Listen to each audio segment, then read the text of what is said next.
When you have almost 1,000 gallons of water filled with beautiful fish, there's a lot to worry about. Whether it's sudden changes in water chemistry that can impact the fish badly, or leaks, power outages, all types of things that could go wrong. And unfortunately for a lot of us, over time, has gone wrong from time to time. In the years I've been keeping fish, I've actually added several things, whether it's tweaks or hacks or pieces of equipment to the fish room that actually give me some peace of mind and help me to sleep at night. So I have 10 of them for you. Maybe you'll find this list helpful in the setting up of your fish room, or maybe to add to your already established tanks. So let's go ahead and jump right into these 10 items. Number one, you've heard me talk a lot about, and this is controllers. Controllers are a safeguard between your heater and the fish. And if I had $1 for every person who's told me they've had a heater malfunction, I'd be in pretty good shape. All a controller does is shut off the power to your heater when your tank reaches the desired temperature. This prevents the most common malfunction, which is a thermostat within the heater that fails and continues to heat the aquarium way past the desired temperature, moving the tank up into the high 80s and low 90s and ultimately killing off your fish. So I can't recommend this enough. Definitely consider adding a controller to your aquarium. Item number two that has made a big difference for me are water alarms. These water alarms can be placed anywhere in the fish room, anywhere you think there could be a possible leak, under hosing, in a container with a canister filter, on a floor surface around your tank, anywhere really, inside the stand, and they will alert you. They will send out a high shrill that will tell you that there's moisture that needs to be attended to.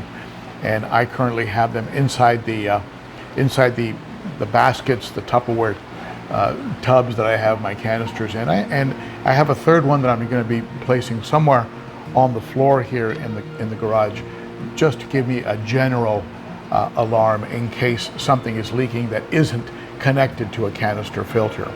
While on that topic, Rubbermaid containers that you can put your canister filters in has saved me some water damage and some leaks on the floor. And of course, adding that alarm in the container gives you sort of a double safeguard.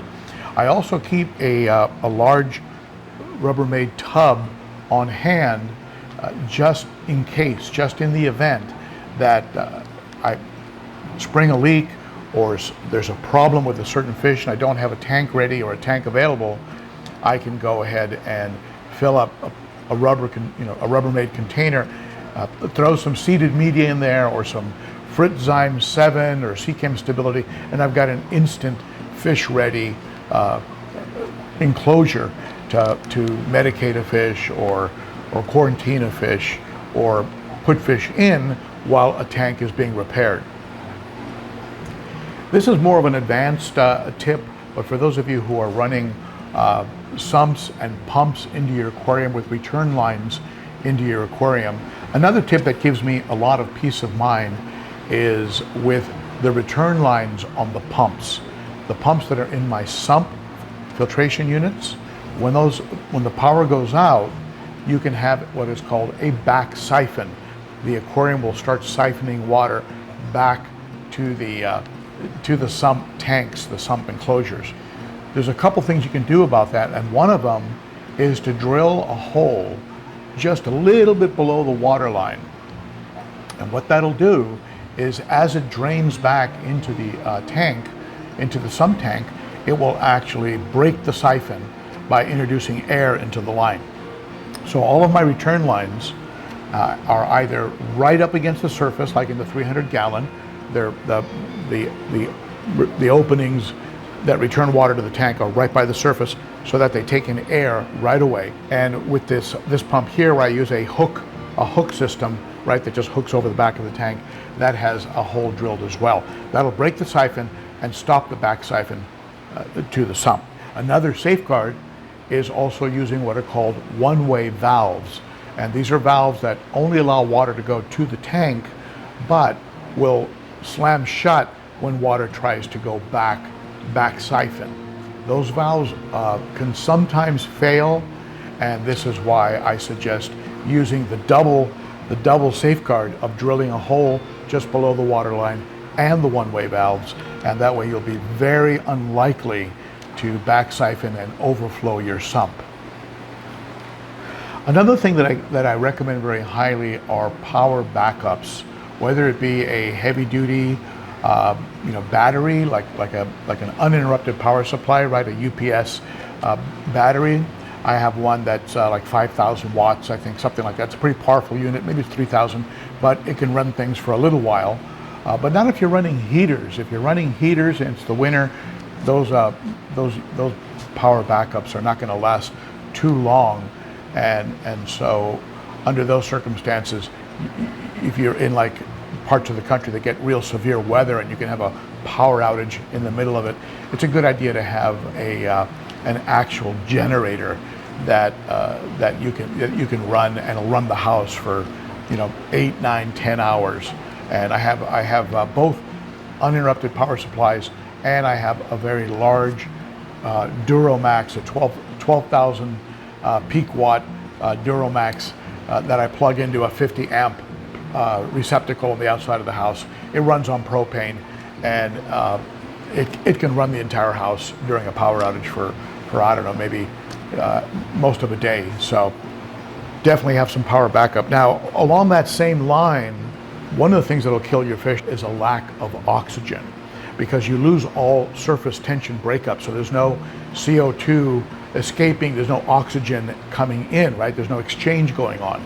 So I have lithium powered air pumps, and these lithium powered air pumps will continue going for a day or two and when there's a power backup. So you'll still get surface tension breakup and some oxygen going into the aquarium.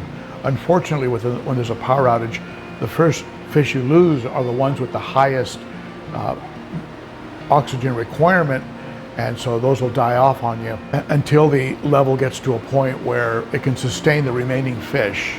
You just don't want to have that happen. I have friends that's happened to. It's happened to me. So use lithium power air pumps. Aquarium Co-op makes a great one. It's rock solid. Rescue Air, there's Higer, I think it's Cobalt Rescue Air and Higer. There's other brands out there, and definitely either run your pumps on them so that they kick in automatically, or have one sitting in a cupboard somewhere fully charged and ready to go. On a different note, and not so much a tweak or a hack, but as an overall safeguard, I have over the years gotten into the habit of mixing and blending various kinds of high quality food.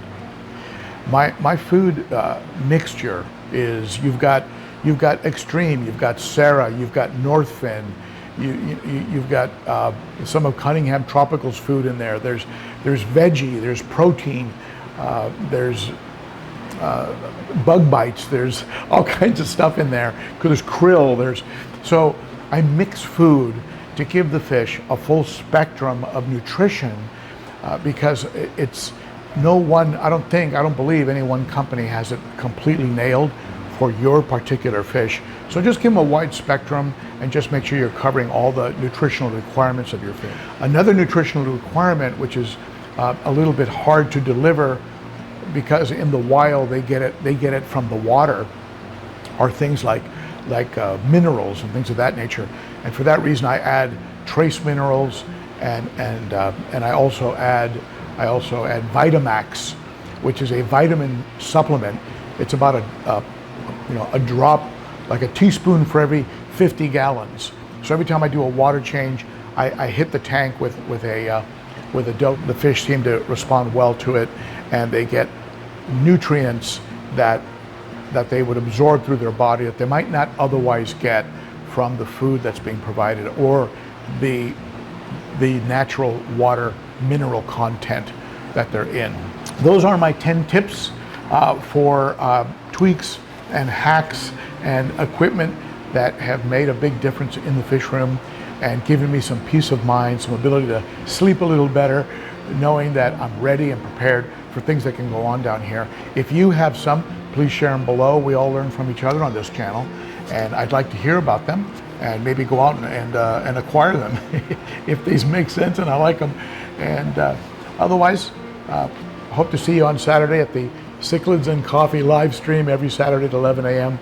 Great group of fish keepers get together and discuss everything related to fish.